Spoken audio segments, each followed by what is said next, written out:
everybody, Uniquely Lady Charlotte, and I am recording a video after getting off work. I had a good day at work. We had our safety luncheon. It was really nice. They went 183 days without a preventable vehicle accident. So I'm really proud of my staff for that. But I got on here to specifically talk about the words that come out of some people's mouths. Some people are just very inconsiderate. Of course, we're adults, we know that. Some people are just very inconsiderate with what they say. Their mouth is reckless. And I can see why some people get their wigs snatched off. I can see that because of your mouth. So, I got the sweater on, right? See, that's my sweater. Okay, that's my sweater. It's the first time I ever wore this sweater. I like it. First time I ever wore it after having it for several years, but I wore it. Do you know an associate of mine,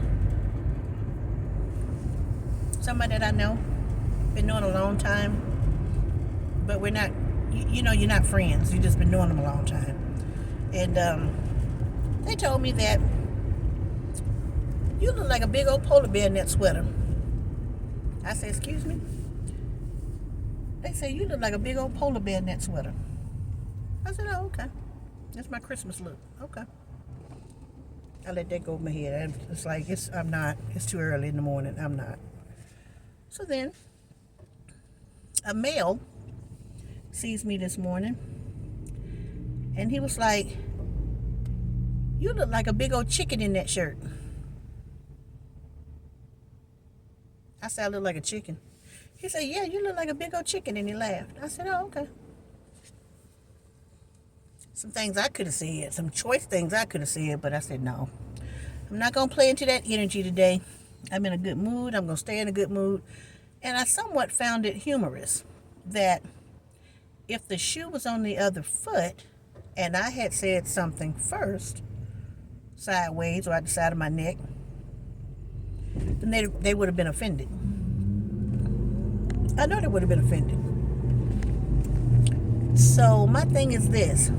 Don't dish it if you can't take it. That statement has always held true.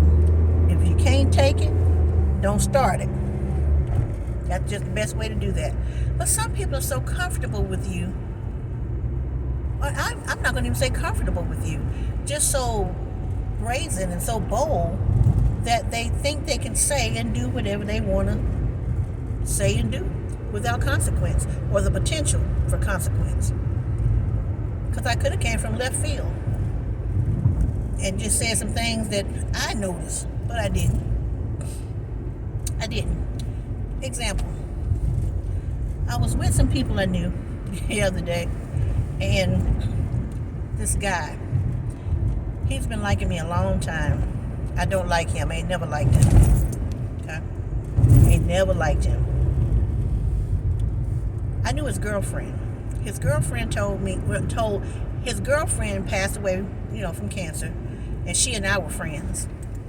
And so I went over to his house a couple times, the apartment they shared. I went over there a couple times, and just to check on him. How you doing? Because I knew him through her. Okay. So after she passed, this is about the third time I went to go see him. Just to check on him, because they were together like over 20 years. So I'm just trying to be supportive. I'm trying to be a friend. Just go check on him. And he says to me, why he putting salve on his sores. I don't know why he had all them sores all over his body. He was sitting there in a t-shirt. And he putting salve all on his wounds and sores. He had them all over. You didn't see anything when he wore a regular shirt.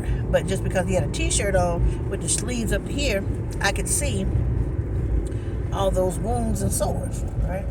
And he digging something out the jar and putting salve on them. So that was freaking me out, but I'm still sitting there being supportive. So he says, Kim, I want to tell you something. I said, what? He said, me and this person was together a very long time. I said, yes, I know. He said, and I loved her. I said, yeah, everybody knew that. And that was the truth. He did love her. He really did. Took good care of her. He said, but she and I had a conversation about if one of us should die first, who she wanted us to, who she wanted me to be with and who I wanted her to be with. I said, oh, okay, well, that was sweet that y'all had the conversation. That's nice. Now, that done went over my head because I wouldn't expect for him to say, she told him to get with me. But he said it in a way like I didn't have a choice. Like, just because he said it, I was supposed to accept it, help him pack up his stuff, and move him to my place. I said, excuse me? Yep, she did. She sure did. He steady rubbing salve, putting on this big scoops of, the 3-finger wide, dipping it in and rubbing it on the. And I'm more like, but trying to hold that in. And I said, oh, okay. I'm thinking to myself, this man is trying to use my dead friend to find him another hen house to roost in. Because, see, that place was her place. And when she passed, he had to move out. He didn't have nowhere to go. So now he's working on the next hen house. He was in that hen house over 20-something years. He used to be a CNA and ended up being a boyfriend. Whatever, however. So he sees me the other day, and I'm with some friends of mine. And he says, hey, Kim, that you? I said, yeah, hey, blah, blah. He said, girl, I ain't seen you in a long time. I'm up this way now. I said, oh, that's nice. That's nice. He didn't know that I've been known he was up that way. I just would avoid him whenever I saw him. If I saw him first, I would just like blending into the scenery. So I said, oh, okay, that's good. You ought to come by my place. Mind you, I'm with these people. You ought to come by my place. I call it a little house on the prairie. And I still do my decoration Santa Claus for Santa Claus and Christmas lights all year round. I said, yeah, I remember you did that down the way. He said, well, now I do it up the way now, up here. I said, okay, that's good. I still get on Facebook, and I still let him know the destination of Santa Claus and where he is. And all. I said, okay, well, that's nice. I know you always did love Christmas. Christmas is my favorite time of the year. It's always been. I said, yes, I remember. You sure look good, Kim. You're a beautiful woman. You're a beautiful woman. I said, well, I appreciate that. You sure live. You ought to come by my place sometime. I said, well, I've been pretty busy. I don't get out much. And when I come up this way, I'm working. And then when I get off, I'm going back down the way because I'm trying to go home. Well, yeah. So what you been doing? I said, well, I just got back to work from rotator cuff surgery. So I ain't been here a month yet, which I haven't been. I hadn't, been back up in Salisbury a month yet. 28th to make a month I've been back in Salisbury, driving up this way. So he talking about, oh, okay. So my people that I'm with, they kind of like, why don't he just get going? Why don't he just go away? I can see it in their face. So I said, well, all right, I'm going to get ready to go. He said, well, I want to change something. I said, what? Now, he said this in front of the people I was with. Now, I see you done lost a lot of weight. I said, yeah. It's Christmas time, and I like to do things for people. I said, And them jeans you got on, they too baggy. They make you look old. You need some tight jeans. And then he proceeds to grab my bag on the shoulder. This arm right here, he grabbed me around the wrist. And then I'm looking like I'm going to have to punch you with my left hand. So he grabbed me, and I got tight because you get ready to hurt my arm, my shoulder. He said, and then he got the nerve to lean in. He ain't whispering. The dad could hear him talking to me and say, no strings attached. I want to get you 2 pair of jeans. 2 pair of tight jeans. I said, I like my jeans. But them jeans make you look old.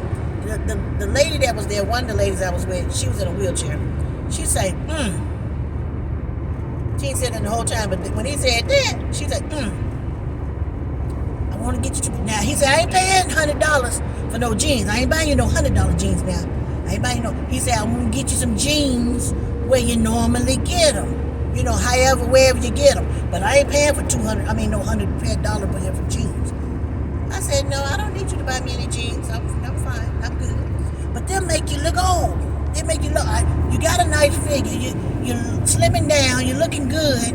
And I'm thinking, you stop looking at my damn jeans sagging and look at my face. You'll see I don't look old in the face.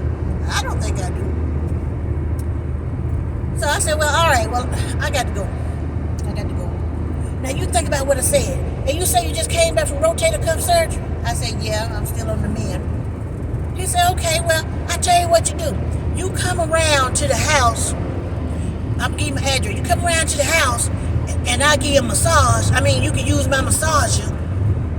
All of us looked at him like, you have no clue about yourself. You just nasty. You just old and nasty. I said, I'm good. I don't want nothing touching my shoulder. That's because I got a massager around. It got 9 heads on it. I'm sure I can find one that you like. You just come around there and let the massager massage it. I'm like, I said, I'll let you know. Well, give me your number, and so I can lock it in my phone. I said, well, no, I ain't gonna do that right now. I got to get ready to go. I got to go somewhere. I got to go with these people. I got to go somewhere. Okay, I'll catch you with you later. I said, all right, alrighty.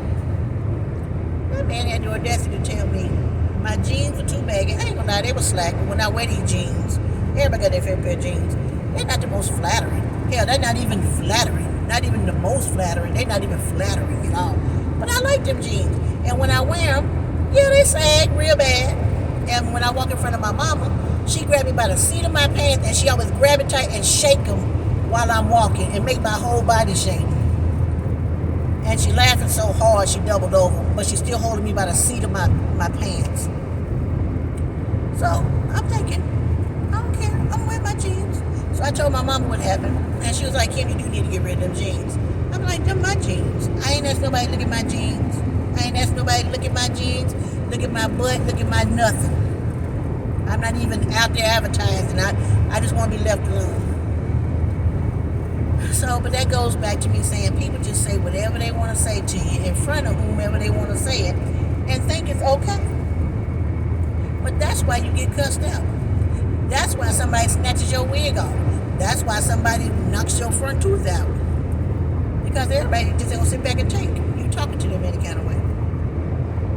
But I know I got to think differently from them. But it ain't gonna be too many more times that I'm getting ready to be somebody's verbal punching bag. I'm gonna tell you that right now. I might as well go on and pray about it now. There was a man that once told me, actually an old GM, he's deceased now. He said, sometimes it's better to ask for forgiveness than ask for permission. It took me a long time to be able to say that phrase. Because when I used to get in trouble and I had to go to him and tell him, okay, look, this is what happened.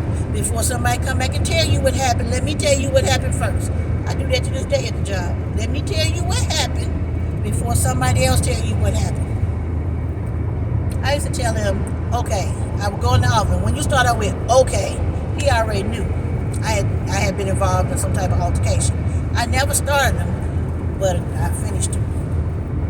So I used to say to him, okay, I got to eat my monkey brains with a fork. And he said, what? I said, you know that thing you say all the time, I got to eat my monkey brains with a fork.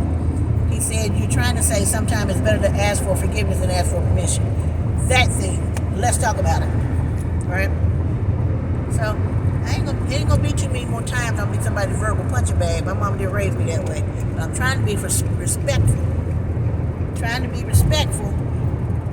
But I'm about fed up to here with being respectful. I'm fed up to the eyeball whites. I'm about fed up. So, I just want to say this. Watch how you talk to people. Think about what you're going to say before you open your lips, before you part your lips. Think about if they were to say this to me, how would I feel? Did it bother me? No. It didn't bother me because I'm on Celexa. Anxiety medicine. She said I needed it. I didn't think I needed it, but she gave me 20 milligrams of that. She said I needed it. I was taking 10. She had prescribed me 10, but the more we talked, the more I got upset. She went up to 20, and I'm like, I better shut up. Before she had me on 50 milligrams or something. But anyway, it didn't bother me. I didn't care. But I'm starting to care a whole lot more. I'm tired of taking all these arrows. People shooting these arrows at me.